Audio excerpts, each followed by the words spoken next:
একদম বাইরের যে চামড়াটা যেটা আমরা দেখছি তার তলে যে এন্ডোডার্মিস যে লেয়ারটা রয়েছে সেখানে কোনো রকম গন্ডগোল হচ্ছে। এখানে গন্ডগোল হলে সাধারণত নানা রকম ইরাপশন বেরোয়, তারপরে ইরাপশনটাই বেরোয়।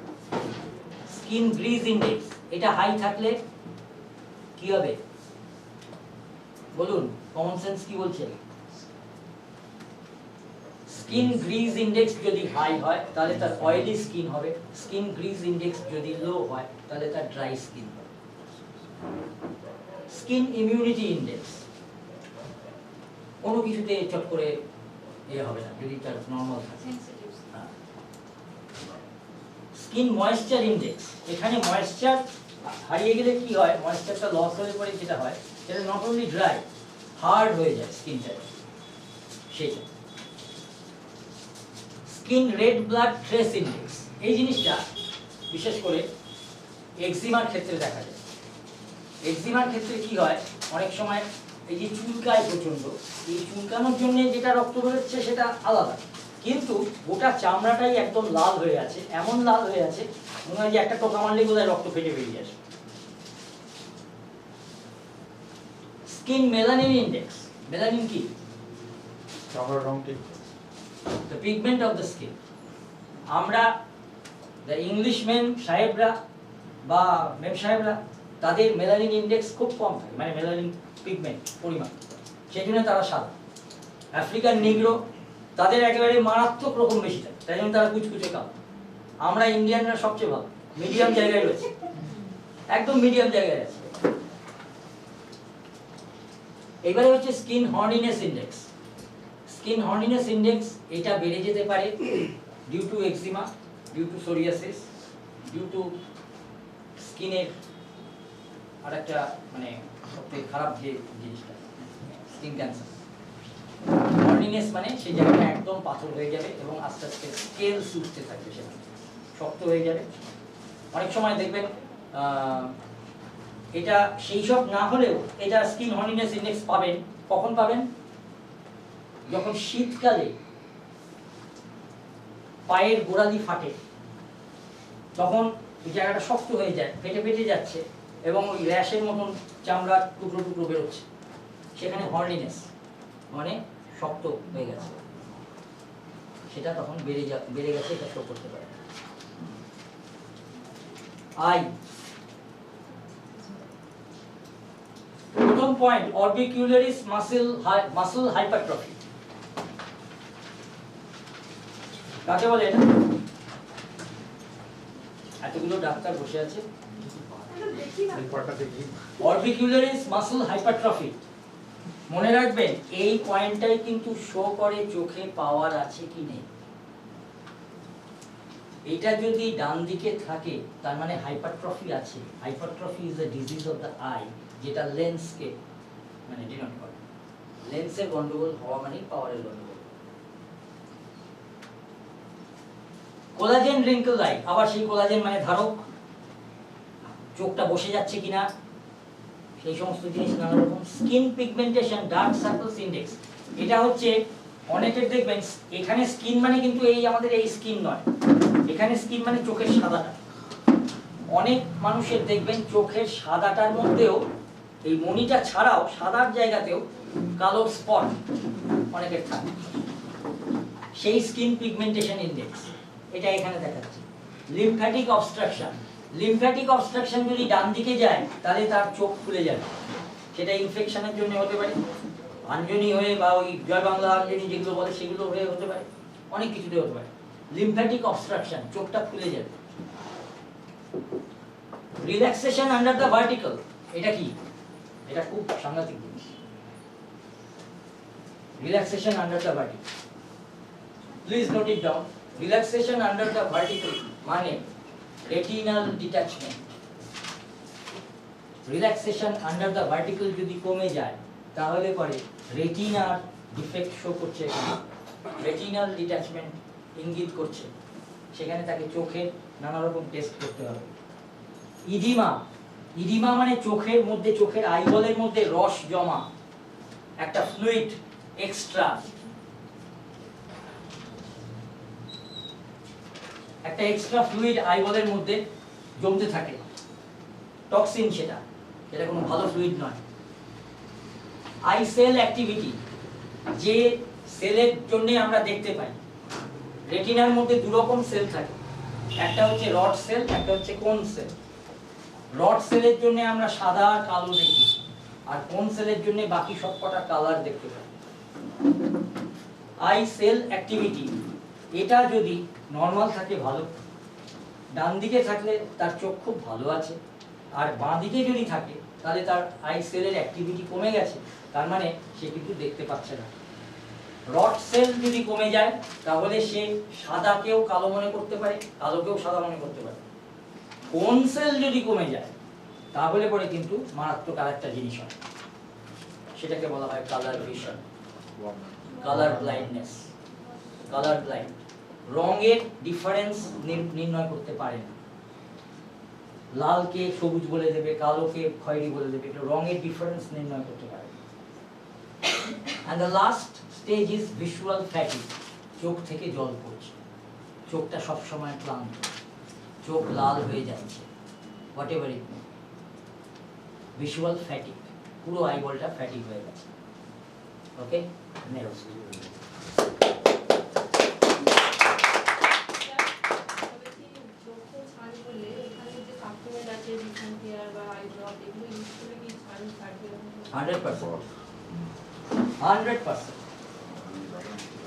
আমার মুখের কথা, আমার মুখের একটা কথাকেও বিশ্বাস করবেন না যতক্ষণ না তার 100% প্রমাণ পাচ্ছেন। আমি যা যা কথা বলছি, সকলের হাতে চলমান ইন্টারনেট রয়েছে, সেই চলমান ইন্টারনেটে সার্চ করে ভেরিফাই করে তারপরে বিশ্বাস করবেন। নাম্বার 1।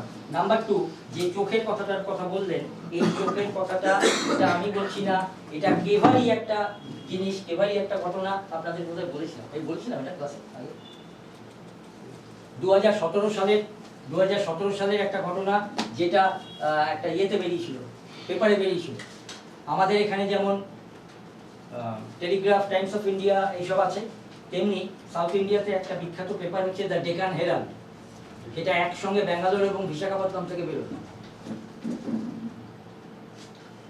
এক সেকেন্ড, এখন ভগবতী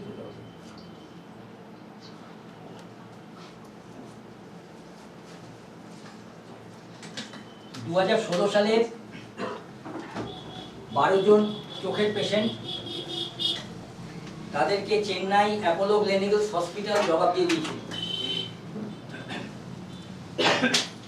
যে ঘটনাটা পেপারে বেরিয়েছিল উইথ দ্য নেম অফ কেভা, আমি সেই ঘটনাটার কথা বলছি। 2016 সালে 12 জন চোখের পেশেন্টকে অ্যাপোলো গ্লেনিগলস হসপিটাল চেন্নাই বলে দিয়েছিল, তোমরা মনে মনে অন্ধত্বের জন্য তৈরি হও, তোমাদের আর কিছু করা যাবে না। ভাই, কারণ তাদের ছানি তো আছেই, তার সঙ্গে তাদের যেটা হচ্ছে সেটা হচ্ছে গ্লকোমা, অপটিক নার্ভ শুকিয়ে যাচ্ছে, and gradually they will become blind. তারা তখন পাগলের মতো সব দিকে হাত চালাতে আরম্ভ করলো।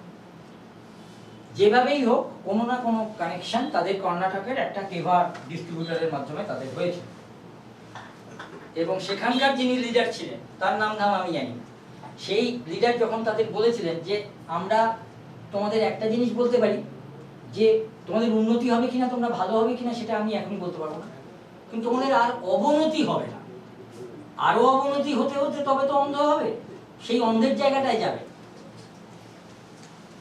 তখন তারা বলেছিল, আমরা কিন্তু প্রতি 3 মাস অন্তর আমরা শঙ্কর নেত্রালয়ে গিয়ে টেস্ট করি। ঠিক আছে, কেভার সাপ্লিমেন্টস তাদের 1 বছর খাওয়ানো হয়, এবং এই টেস্ট করার আগে তারা একবার শঙ্কর নেত্রালয়ে টেস্ট করে, মানে সাপ্লিমেন্ট শুরু করার আগে তারা একবার শঙ্কর নেত্রালয়ে টেস্ট করে নেয়, এবং তারপর 3 মাস অন্তর তারা টেস্ট করে। 1 বছর পর দেখা যায়, যখন এরা টেস্ট করতে শুরু করে, তখন তাদের ছানি, glaucoma, optic nerve, retinal detachment যা যা অবস্থা ছিল, ইন 1 year ট্রিটমেন্ট তাদের 60 to 65% ইমপ্রুভমেন্ট হয়েছে। ইমপ্রুভমেন্ট। ডেকান হেরাল্ড পত্রিকায় এটা বেরিয়েছে, ডেকান হেরাল্ড। নেক্সট পয়েন্ট হচ্ছে চার্ট হচ্ছে ব্রেস্ট। প্রথম point, hyperplasia of mammary glands coefficient. Hyperplasia মানে ওই বোন হাইপারপ্লেসিয়ার সময় বলেছিলাম, হাইপারপ্লেসিয়া মানে কি, ফুলে যাও, বেড়ে যাও। Hyperplasia of mammary glands coefficient. Breast যদি আকারে, আকৃতিতে মানে অতিরিক্ত পরিমাণে যদি বড় হয়ে যায়, this will be reflected here, এখানে দেখা যাবে ডান দিকে মানে প্লাস, বেড়ে যাও। Acute mastitis coefficient. Acute mastitis মানে কি? অ্যাকিউট মাস্টাইটিস মানে হচ্ছে এখানে এমন কোনো ক্রনিক একটা প্রবলেম হয়েছে যার জন্য শক্ত হয়ে থাকে ব্রেস্ট,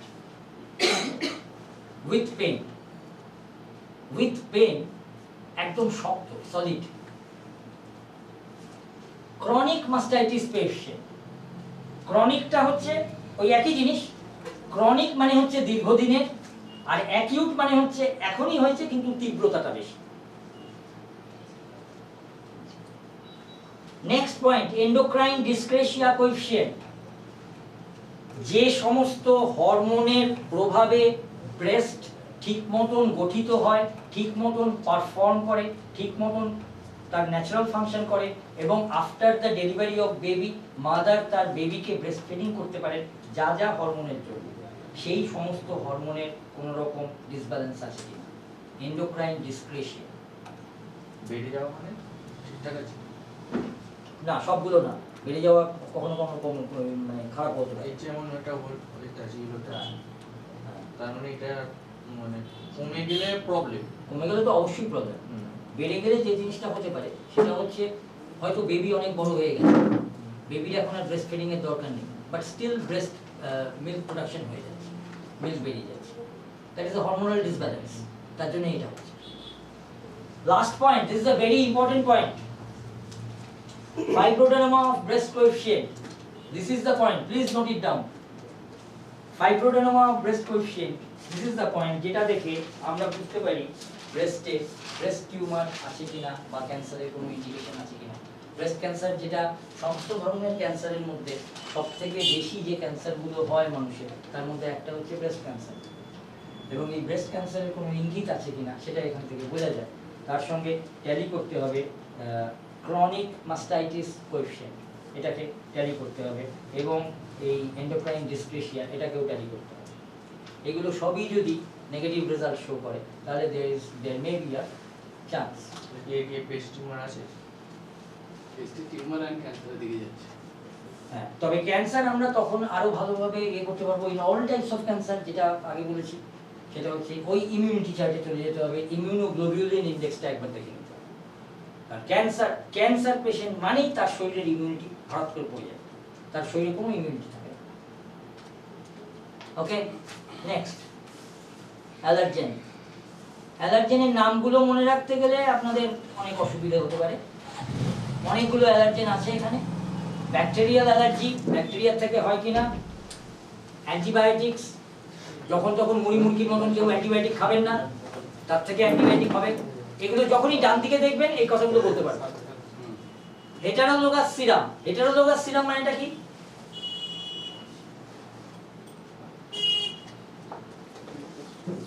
পাড়ায় পাড়ায় মাঝে মাঝে ব্লাড ডোনেশন ক্যাম্প হয়, বুঝেছেন? এটাতে যাদের পজিটিভ শো করবে সেক্ষেত্রে তাদের বারণ করে দেবেন যেখানে সেখানে আপনারা ব্লাড দেওয়া বা ব্লাড নেওয়া যেখানে সেখানে করবেন। ব্লাড গ্রুপ ম্যাচ করে সমস্ত রকম টক্সিক যা কিছু আছে সেইগুলোকে ম্যাচ করে, আরো অনেক কিছু আছে ওদের ওখানে ম্যাচ করে, সেইগুলো ম্যাচ করে তবেই আপনারা শিওর হয়ে তবেই আপনারা ব্লাড দেবেন বা ব্লাড নেবেন। হেটারোলোগাস সিরাম থেকে এই জিনিসটা হতে পারে, মানে অ্যালার্জিটা হতে পারে, এবং হেটারোলোগাস সিরাম ওই সারা গা লাল হয়ে যায়, শরীর ফুলে যায়, এসব। কেইন মিক্সচার, কেইন মিক্সচার মানে কি? কেইন মিক্সচার মানে শুধু কেইন মিক্সচার মানে হচ্ছে আখের রস। অ্যাকচুয়ালি এই আইটেমগুলো তৈরি করা হয়েছিল কি বলবো বিদেশে, সুইজারল্যান্ড, ইউরোপ, আমেরিকা এসব জায়গায়। ওখানে কেইন মিক্সচার মানে শুধু আখের রস নয়, ওখানে আখের রসের সঙ্গে ওই অ্যাপ্রিকট, বেরি, আরো যে সমস্ত পাশ্চাত্য ফল রয়েছে সেই সমস্ত ফলের একটা মিক্সড জুস ওরা দিয়ে তৈরি করে। তো এখানে কেইন মিক্সচার যখন আপনারা এখানে কাউকে দেখবেন সেটাকে আপনারা বলে দেবেন ওই যে চাকা ঘুরিয়ে গড়গড় গড়গড় করে আখের রস তৈরি করে, ভুলেও লোভে পড়ে ওই আখের রস খেতে যাবেন, ওটা খেলে কিন্তু আপনার অ্যালার্জি হতে পারে, এখানে দেখাচ্ছে। Next point is epoxy. এই ইপক্সি কাকে বলে? অনেকক্ষণ আমি বলবো।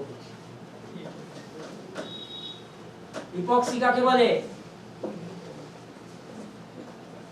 মনে রাখবেন এই দিস ইজ দ্য পয়েন্ট যেটা দেখে আপনারা ধরতে পারেন that patient might have, the patient may have dust allergy.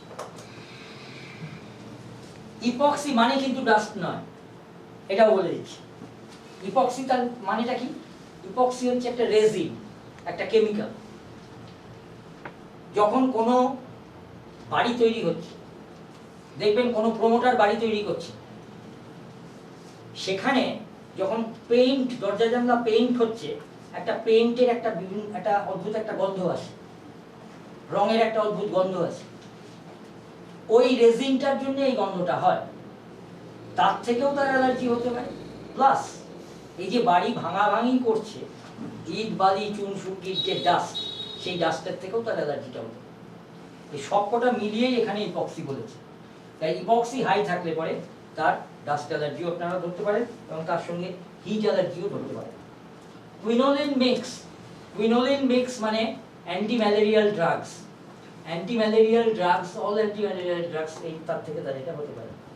Microbial infection, microbial ইনফেকশনে যাদের অ্যালার্জি থাকবে তাদের বেশিরভাগেরই দেখা গেছে পায়ে ফাইলেরিয়া। ফাইলেরিয়া মানে হচ্ছে গোড, পাটা ড্রামের মতন ফুলে যায়।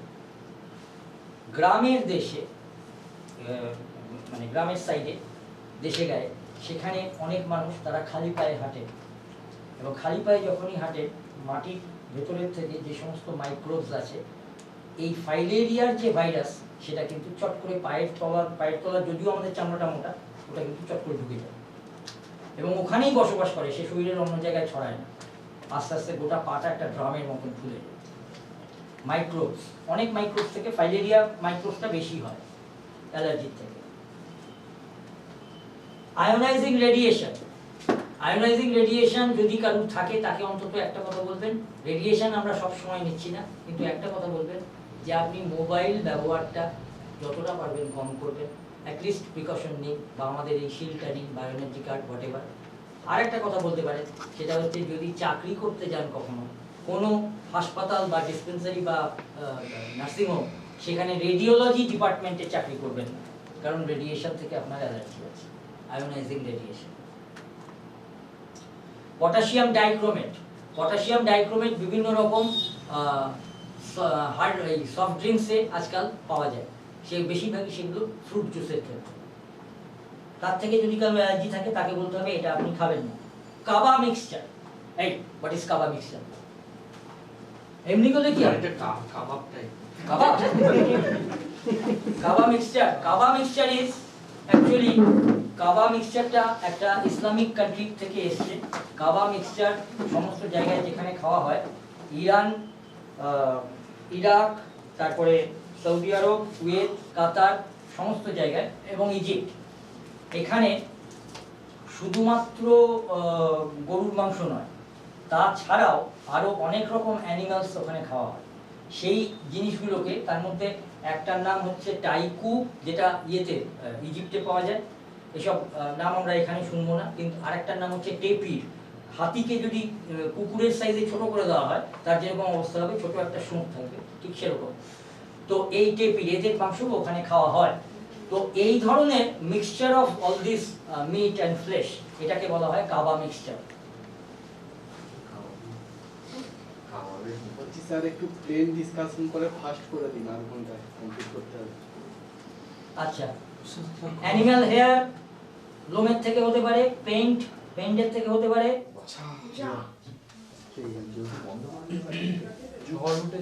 ইউভি থেকে হতে পারে, ফর্মালডিহাইড, এটা তো কেমিক্যাল, ল্যানোনিন অ্যালকোহল ক্লোরাইড। আর দেখা যাচ্ছে না দিদি। এবার কি হবে? এবার আপনি মুখে বলুন। আপনি মুখে ওভার হবে। ওকে, এরপরে আসছে ভিটামিনের চার্ট।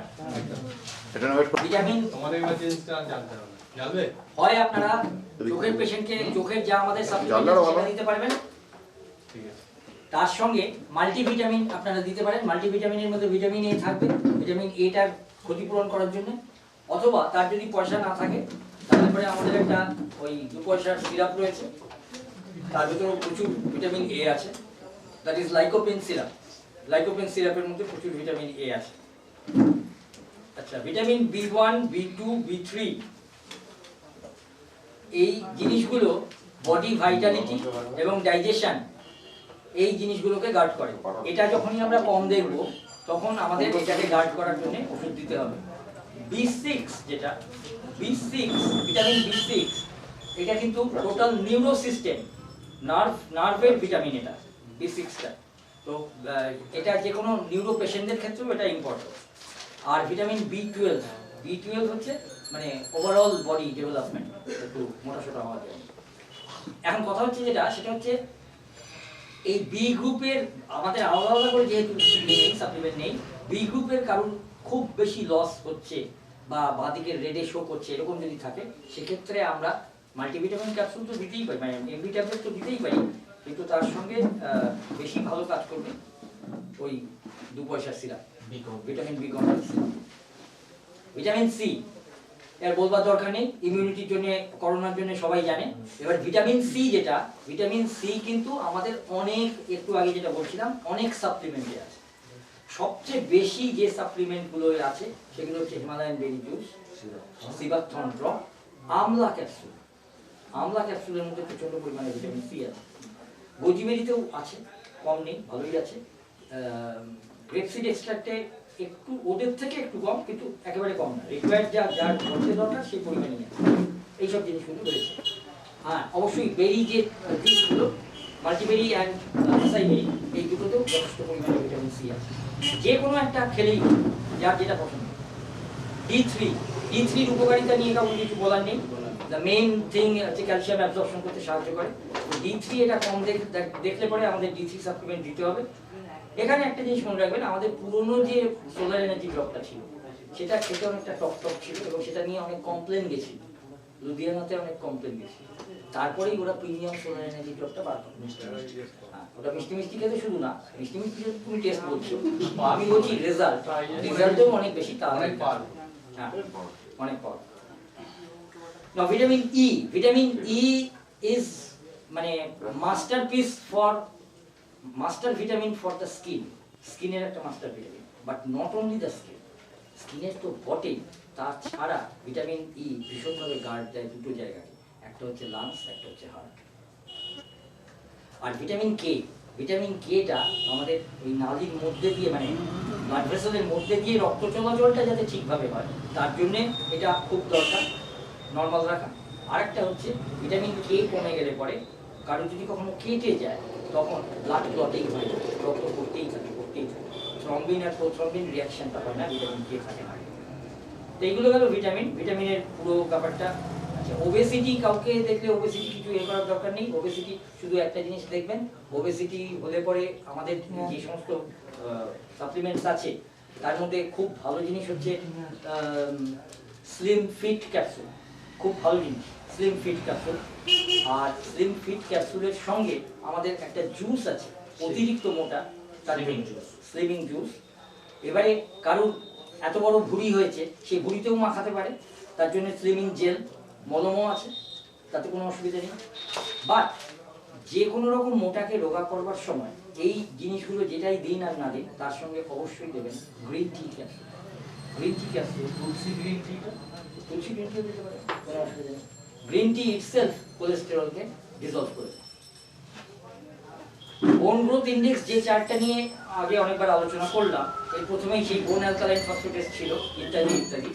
এখানে একটা জিনিস মনে রাখবেন, এখানে এগুলো শর্ট বোন, ছোট ছোট বোন নিয়ে তাদের কি অ্যাক্টিভিটি সেটা এখানে দেখানো আছে। এখানে লাস্ট পয়েন্টটার উপরে, লাস্ট ক্রাইটেরিয়াটার উপরে জোর দেবেন। এটা বলা হচ্ছে এপিফাইসিল লাইন। এখানে বলা আছে what is epiphyseal line. Epiphyseal line হচ্ছে আবার সেই জয়েন্ট, এই একটা হাড়, মাঝখানে কার্টিলেজ। এই কার্টিলেজটা যতটা চওড়া, এই পুরোটাকেই বলা হচ্ছে এপিফাইসিল লাইন। এপিফাইসিল লাইন এটা যদি বাঁদিকে শো করে তার মানে এপিফাইসিল লাইন কমে যাচ্ছে, তার মানে কার্টিলেজ ক্ষতিগ্রস্ত হচ্ছে, আস্তে আস্তে ক্ষয়ে যাচ্ছে, তার মানে হাড় দুটো কাছাকাছি চলে আসছে। আর এটা যদি বেড়ে যায় তাহলে কার্টিলেজ বেড়ে গেছে, ফাঁক হয়ে গেছে। তো এখানে যত আর্থ্রাইটিসের পেশেন্ট পাবেন, রিউমাটয়েড আর্থ্রাইটিসের পেশেন্ট পাবেন, তত তাদের দেখবেন যে পা নাড়াতে পারছি না, হাঁটু খুলতে পারছি না, এটা সেটা, এপিফাইসিস লাইন ক্রমশ ন্যারো হতে হচ্ছে, বাঁদিকে রেড এসো, তার মানে হাড়ে হাড়ে একদম লেগে গেছে, ভেতরে আর মাঝখানে কার্টিলেজের লাইনটা নেই, that is epiphysis. Next coenzyme. Coenzyme বাবা এর একবারে বাঁদিকে রেড এসো হচ্ছে কোএনজাইম কিউটেন। এখানে অ্যাকচুয়ালি যতগুলো দেওয়া আছে, নিকোটিনামাইড, বায়োটিন, তারপরে প্যান্টোথেনিক অ্যাসিড, ফোলিক অ্যাসিড আর গ্লুটাথিওন, সবকটাই কোএনজাইম কিউটেন তো অবশ্যই।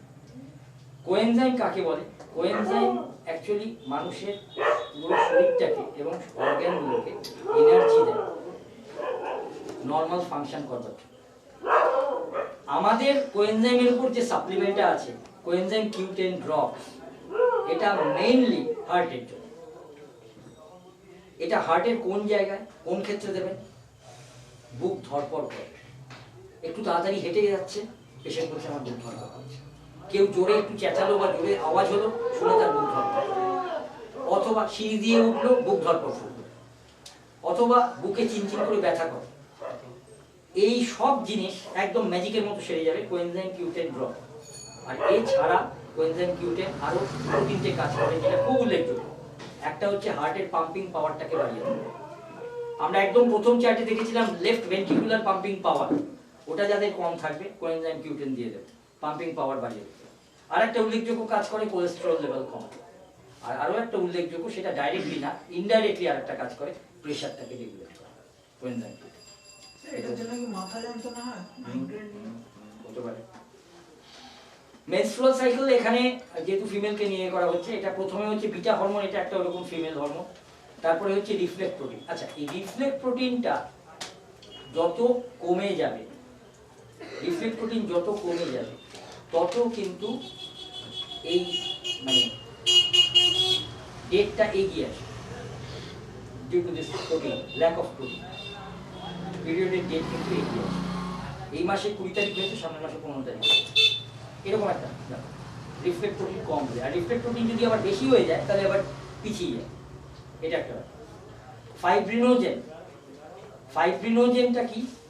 ফাইব্রিনোজেন হচ্ছে এর কি বলবো অ্যামাউন্ট, কোয়ান্টিটি, এটা যদি কম হয় তাহলে তার কোয়ান্টিটি কমে যাবে, আর এটা যদি বেশি হয় তাহলে তার কোয়ান্টিটি বেড়ে যাবে।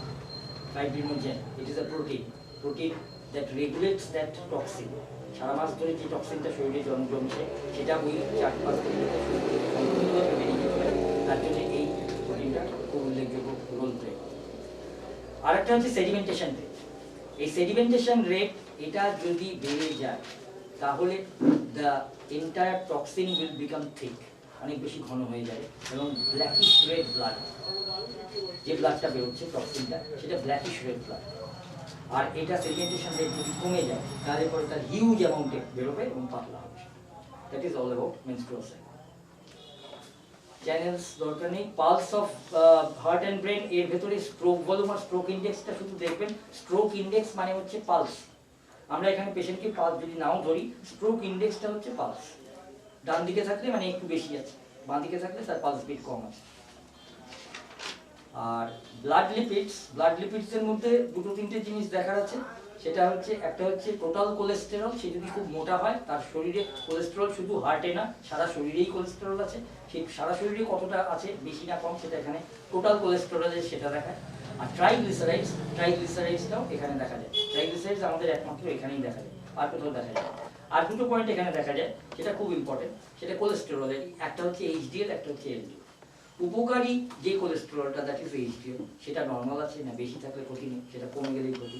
আর এলডিএল অপকারী, ক্ষতিকারক যে কোলেস্টেরল, সেটা বেড়ে গেলে মহাসমস্যা, সেটা কম থাকাই হয়, নর্মাল থাকাও হয়। এটা সাধারণত নর্মাল থাকে, কতটা কম। কোলাজেন বলে যে চারটা পাবেন, এর মধ্যে সমস্ত সিস্টেমের কোলাজেন পাবেন, সমস্ত সিস্টেমের কোলাজেন পাবেন। এই কোলাজেনটা হচ্ছে আগেই বলেছি ধারক, platform, base platform of all the systems. Large intestine যে চারটা রয়েছে, এই লার্জ ইন্টেস্টিনে এমনি যে জিনিসগুলো রয়েছে এই ইন্টেস্টিনাল ব্যাকটেরিয়া ফ্যাকটেরিয়া ওগুলো অতটা করতে হবে না। কোলোনিক অ্যাবজর্পশন যদি কম হয় তার মানে তার পাতলা পায়খানা হচ্ছে, লুজ মোশন। এক নম্বরে যেটা এই লার্জ ইন্টেস্টিন পেরিস্টালসিস, ওই যে পেরিস্টালসিস ফাংশনটা, ওই পেরিস্টালসিস লার্জ ইন্টেস্টিনে হচ্ছে না যদি বাঁদিকে কমে যায়। আর লাস্টে একটা আছে ইন্ট্রালুমিনাল প্রেসার কোএফিসিয়েন্ট, এটা একটা অটোইমিউন ডিজিজ। এটা হচ্ছে ইরিটেবল বাওয়েল সিনড্রোম, যেটা জ্যোতি বসুর ছিল। ইরিটেবল বাওয়েল সিনড্রোম যখন কারোর থাকে, সে একবার পায়খানা পেলে সে আর মানে কন্ট্রোল করতে পারে না, রেগুলার করতে পারে না। জ্যোতি বসু বাড়িতেও সেজন্য সল্টেকের সেরকম ব্যবস্থা ছিল, রাইটার্স বিল্ডিংও সেরকম বাথরুম টাথরুম করতে ফ্লোরে ওনার জন্য আলাদা ছিল। ইরিটেবল বাওয়েল সিনড্রোম একটা অটোইমিউন ডিজিজ, অ্যালোপ্যাথি বা হোমিওপ্যাথি চিকিৎসায় সারে না, কোনো অটোইমিউন ডিজিজ সারে না। এখানে লাস্ট জিনিসটা যদি এটা হাই দেখা যায়, রেডে, ডান দিকের রেডে শো করে, এবং তার সঙ্গে ওপরের একদম ফার্স্ট দুটো পয়েন্ট বাঁ দিকের রেডে শো করে যে তার এই জিনিসগুলো হচ্ছে না, তাহলে it will indicate strong indication এর ইরিটেবল বাওয়েল সিনড্রোম রয়েছে। তার বাওয়েলসটা সে নিজে ক্লিয়ার করতে পারে না, ওটা অটোমেটিক্যালি ক্লিয়ার হয়ে যায় সেখানে। স্যার পাইলস কিংবা অর্শ এখান থেকে কি দেখা যায়? কিছুটা, পুরোটা না। কিরকমভাবে সেটা?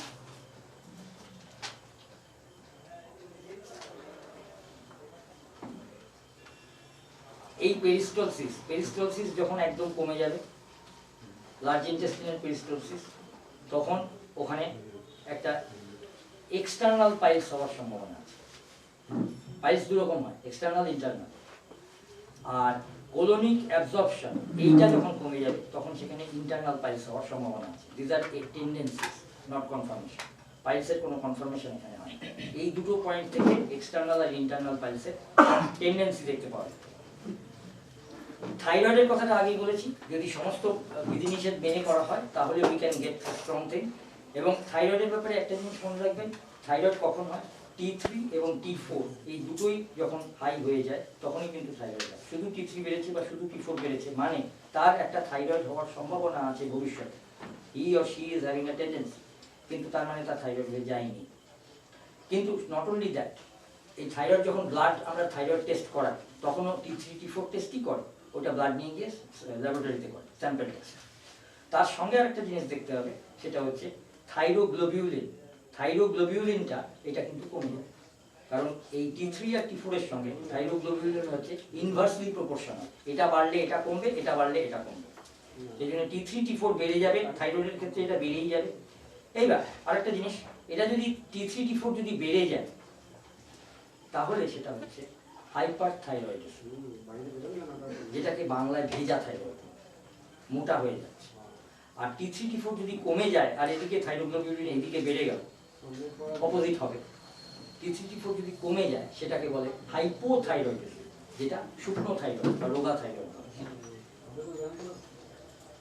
Another last point, fatty acids. এখানে আমাদের যত উপকারী ফ্যাটি অ্যাসিডস যেগুলো আছে সেগুলোর কথাই এখানে সাইন্টিফিক নেম ভাবে, linoleic acid, alpha linoleic acid, এগুলো ওমেগা 3, ওমেগা 6, এগুলো সমস্ত, এগুলো সাধারণত নরমাল থাকে। Okay, so here is male একটা সাবজেক্ট আছে ছেলেদের, এটা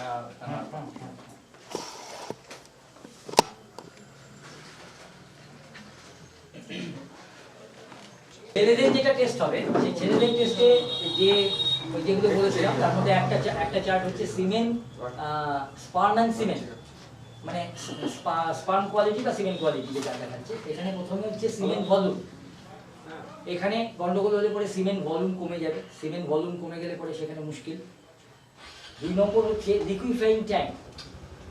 আফটার ইজাকুলেশন এই স্পার্ম যদি বাইরে রাখা হয় তাহলে পরে এটা একটা টাইমে কিন্তু লিকুইফাই একদম জাস্ট লাইক ওয়াটার হয়ে যায়। তো সেই লিকুইফাইং টাইমটা কত? লিকুইফাইং টাইম যদি কম হয় তাহলে ভালো, লিকুইফাইং টাইম নর্মাল হলেও ভালো, লিকুইফাইং টাইম এই কম হলে খারাপ, আর লিকুইফাইং টাইম বেশি হলে পরে ভালো, মানে বেশি টাইমে সেটা লিকুইড হচ্ছে। এবারে এর মধ্যে সবথেকে ইম্পর্টেন্ট যে পয়েন্টটা, সেই পয়েন্টটা হচ্ছে নাম্বার অফ স্পার্মস। দেখুন আপনারা অনেক পেশেন্ট পাবেন, দম্পতি কাপল পেশেন্ট, বাচ্চা কাচ্চা হচ্ছে না, হয়ে আসছে, প্রবলেম যে কারোর হতে পারে, মহিলারও হতে পারে, পুরুষেরও হতে পারে। There are lots of so many problems. আপনাকে আইডেন্টিফাই করতে হবে কোন প্রবলেমটার জন্য হচ্ছে। যেটা ওভারিয়ান সিস্টেমের জন্য হচ্ছে না, ফ্যালোপিয়ান টিউবের ব্লকেজের জন্য হচ্ছে না, না ইউটেরাসে কোনো টিউমার হয়েছে তার জন্য হচ্ছে না, নাকি ছেলেটার স্পার্ম কাউন্ট কমে গেছে তার জন্য হচ্ছে না, কি কি জন্য হচ্ছে না। নাম্বার অফ স্পার্মস এখানে আপনারা ছেলেটাকে সেই টেস্টটা করতে পারছেন।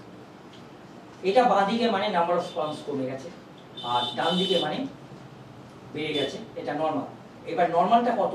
নর্মালটা হচ্ছে per ejaculation 10 million sperms a day. তার মানে একটা নর্মাল কাপল ইউনিয়নে একটা 10 million sperms proceeding to fertilise one single ovum. সেই জন্যে এখানে যে জিনিসটা স্পার্মগুলোর থাকতে হবে সেইটাকে পরের ক্রাইটেরিয়াতে দেখাচ্ছে, সেটা হচ্ছে স্পার্ম মোটিলিটি রেট। মোটিলিটি মানে কি? মোটিলিটি মানে হচ্ছে নড়বার চড়বার ক্ষমতা। এই যে 10 মিলিয়ন স্পার্মস যাচ্ছে, যার সঙ্গে এই ওভামটা আগে টাচ হবে, সঙ্গে সঙ্গে সেই ঢুকে যাবে, আর টাচ হওয়া মানেই এখানে একটা আয়নিক চেঞ্জ হয়ে যাবে, অন্য আর একটা স্পার্মও ঢুকতে পারবে না, আলাদা চার্জ হয়ে গেছে, দুটো চার্জ আলাদা। সে এইবার টাচ ওইখানে সে কে আগে গিয়ে তাকে টাচ করতে পারবে, ওই 10 মিলিয়ন স্পার্মসের মধ্যে যে সেই আগে যেতে পারবে যার নড়বার চড়বার ক্ষমতা বা দৌড়বার ক্ষমতাটা বেশি থাকে, মোটিলিটি রেট বেশি থাকে। স্পার্ম মোটিলিটি রেট যদি ফল করে যায় তাহলে পরেও এক্ষেত্রে হবে না বাচ্চা। Sperm motility rate should be normal, number of sperm should be normal, এবং sperm volume should be normal. এগুলো যদি কমে যায় তাহলে পরে এই জিনিসটা হতে পারে। That is the thing. আর একটা জিনিস এখানে পুরুষদের ক্ষেত্রে আর একটা জিনিস আছে, সেটা একটুখানি দেখিয়ে দিই। প্রস্টেট। প্রস্টেট হচ্ছে ডিগ্রি অফ প্রস্টেটিক হাইপারপ্লেসিয়া। আবার দেখুন সেই হাইপারপ্লেসিয়া। হাইপারপ্লেসিয়া মানে ফুলে যাওয়া, সোয়েলিং হয়ে যাওয়া, বড় হয়ে যাওয়া। প্রস্টেট গ্ল্যান্ডটা ফুলে গেছে কিনা, মানে এনলার্জমেন্ট হয়েছে কিনা। Degree of prostatic calcification. Calcification মানে এটা আস্তে আস্তে মিনারেলস, ক্যালসিয়াম বা অন্য কোনো মিনারেলস জমে জমে এটা শক্ত হয়ে যাচ্ছে, পাথর হয়ে যাচ্ছে, প্রস্টেট গ্ল্যান্ডটা শক্ত হয়ে যাচ্ছে। আর টোটাল প্রস্টেটাইটিস সিনড্রোম, তার মানে তার প্রস্টেট হয়েছে। প্রস্টেটাইটিস সিনড্রোম ডান দিকের রেডি মানে একদম শিওর তার প্রস্টেট হয়েছে। Clear? Okay, that's all for ছবি নিয়ে যাবে সবার? হ্যাঁ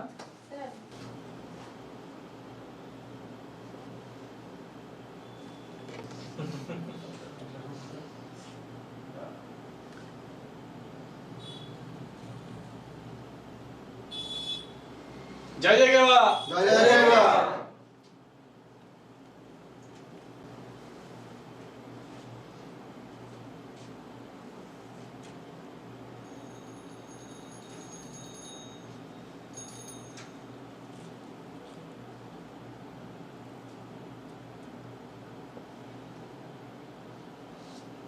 ঠিক আছে?